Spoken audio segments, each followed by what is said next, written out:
Hi guys, in today's video I'm going to show you how you can withdraw money from Cryptoguru app.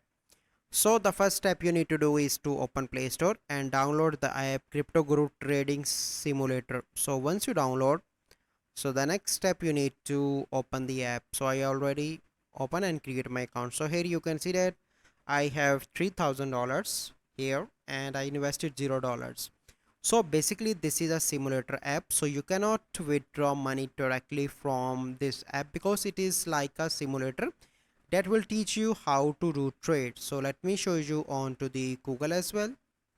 So let me search for Crypto Guru Simulator. Okay, so we can search purpose. Here you can see that it educates beginner traders about the basics of trading in the crypto market without exposing real funds to risk.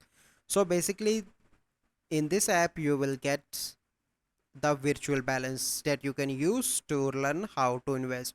You cannot withdraw that money into your bank account. So I hope you find this video helpful. If you find this video helpful, must like this video, subscribe to our YouTube channel for future videos. We'll see you in the next video. Thank you. Have a good day.